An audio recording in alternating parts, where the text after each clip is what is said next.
আগামী 4 তারিখে যে এসআইআর এর পর্বগুলো শুরু হবে সেগুলো পর্বের ক্ষেত্রে এরকম বিএলও সাহেবরা আপনাদের একটা ফর্ম দেবে। এই ফর্মটা বেশিরভাগই চেষ্টা হবে আর কি পশ্চিমবঙ্গ যেহেতু বাংলায় লেখার। তো প্রথমে এটা থাকবে, দেখেন এখানে এই কালারটা যেটা আছে প্রি প্রিন্টেড লেখা আছে প্রথমে ইলেক্টরস নেম, অর্থাৎ আপনার নাম, আপনার যে এপিক নম্বর, অ্যাড্রেস সব যাবতীয় লেখা থাকবে। এটা ওখানে আপনার কত নম্বর সিরিয়াল নাম ছিল, কোন বিধানসভায় সব লেখা থাকবে। এটা একটা কিউআর কোড। আর এখানে থাকবে আপনার একটা পুরনো ভোটার ছবি, যেটা আপনার ভোটার ছবিতে যেটা ছবি আছে অলরেডি সেটা। তাহলে আপনাকে প্রথম এখানে উপর লাইনে কিছু করতে হবে না। এই যে যেটা দেখাইছে এই কালারটা, এখানে আপনাকে নতুন একটা কালার ছবি দিতে হবে। এই কালার ছবিটা আপনাকে এখানে লাগাতে হবে। তারপরে আছে ডেট অফ বার্থ। আমারই যে ধরি একটা, তার ডেট অফ বার্থ এখানে লিখতে হবে। এই ডেট অফ বার্থ হলো এখানে আমার 1984, তাহলে এই যে ডেট অফ বার্থ লিখে দেওয়া হলো। তাহলে এই জায়গায় ডেট অফ বার্থ লিখতে হবে। তাহলে এখানে বোঝা গেল যে প্রথমে ডেট অফ বার্থ, তো 1984 মানে বুঝতে হবে যে আমার এখানে 2002 সালে ভোটার লিস্টে নাম আছে। পরে আধার নাম্বার, এখানে আধার নাম্বার অপশনাল, আমি আধার নাম্বার নিজেরটা দিচ্ছি না।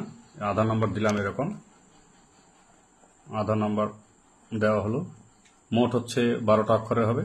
এই মনে করেন এটা আমার আধার নাম্বার, তাহলে এখানে আধার নাম্বার দিতে হবে। আপনি দিতে পারেন, না দিতে পারেন। মোবাইল নাম্বার, মোবাইল নাম্বার দেওয়া হলো এখানে।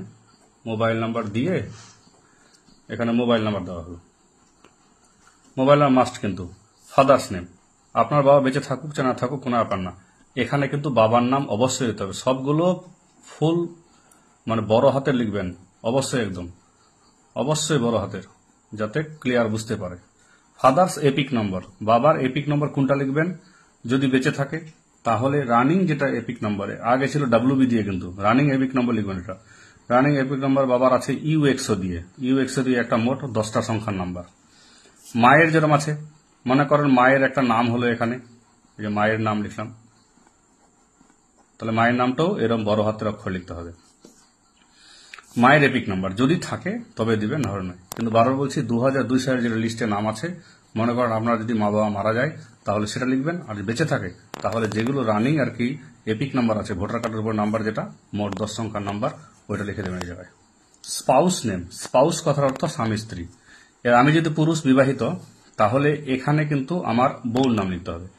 এই ফর্মটা যদি একটা কোনো বিবাহিত মহিলা আর কি ফিল আপ করে, তাহলে এখানে কিন্তু এই জায়গায় ওর স্বামীর নাম লিখতে হবে। তাহলে এখানে সেম হলো মায়ের, মনে করেন মায়ের এখানে একটা দেওয়া হলো ভোটার কার্ড নাম্বার, না থাকলে এনএ লিখে দিবেন, দরকার নাই। স্পাউস নেম, স্পাউস নেম এখানে দেওয়া হলো। যদি বিবাহিত হয় তবেই স্বামী স্ত্রীর নাম লিখবে, স্ত্রী স্বামীর নাম লিখবে, এই হচ্ছে কেস। আর স্ত্রী হচ্ছে এপিক নাম্বার, স্ত্রী এপিক নাম্বার লিখতে পারেন আপনি, স্ত্রী যেটা আছে যেরকম আছে নম্বর দিতে পারেন। এই হচ্ছে উপরের পোর্শনটা আপনার রানিং যেগুলো আছে এটা। নেক্সট যখন আমার চলে আসবে, এই জায়গায় কিন্তু ভাইটাল জিনিস, যেহেতু আমার জন্ম তারিখ 1984, তার মানে 1987 আগে জন্ম হয়েছে আমার, তার জন্য আমার জন্য এই ঘরটা বরাদ্দ, কারণ 2002 সালের লিস্টে আমার নাম ছিল। এবার লেখা আছে ইলেক্টরের, এটা 2002 সালে যে থাকে, এদিকের ঘর যেটা আছে রেড বক্স বলে এটাকে, এই ঘর যেটা আছে এই ঘরের মধ্যে বসবে কার, যাদের বাবা মার নাম আছে, অর্থাৎ নিজের নামটা নাই বাবা মার নাম আছে, তাহলে এই ঘরে বসবে। তাহলে এই ঘরে বসাচ্ছে আমার যেহেতু আছে, তাহলে প্রথমে নিজের নামই হবে। তাহলে এই জায়গায় 2002 সালে যেটা নাম ছিল 2002 সালের লিস্টে, ওই নামটা লিখতে হবে এখানে। তখন এপিক নাম্বার আমার ছিল না, তাহলে নট এভেলেবেল লিখে দেব। রিলেটিভ নেম অর্থাৎ বাবার নাম, তখন বাবার নাম এটাই ছিল, একদম বাবার নাম ছিল এটা। রিলেশনশিপ অর্থাৎ এই যে রিলেটিভ নেম আছে যেটা, আমার আত্মীয়র নাম কি, তাহলে সে আমার কি হয়, বাবা হয়, তাহলে এখানে ফাদার হবে। তাহলে এই জায়গায় ফাদার, এখানে ফাদার লিখতে হবে। ডিস্ট্রিক্ট, আমাদের ডিস্ট্রিক্ট হচ্ছে উত্তর দিনাজপুর, ফুল ফর্মে উত্তর দিনাজপুর লিখবেন। আর এখানে হচ্ছে ওয়েস্ট বেঙ্গল, এই হচ্ছে ওয়েস্ট বেঙ্গল ফুল ফর্মে, কিংবা আপনি এটা ছোট হাতের অক্ষর দিয়ে ডাব্লিউবি লিখে দিতে পারেন।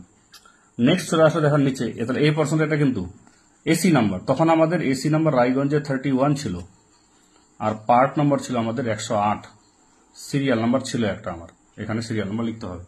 তাহলে এই হচ্ছে প্রথম পার্সন যেটা আছে, যদি 2002 সালে তার নিজস্ব নাম থাকে তবেই এটা ফিল আপ হবে। এবার অনেকের আছে 2002 সালে নিজস্ব নাম নেই, তার বাবার নাম আছে, তাহলে এখানে বাবার নাম, বাবা মা কিন্তু স্বামীর নাম কোনো মতে না, বাবা অথবা মা।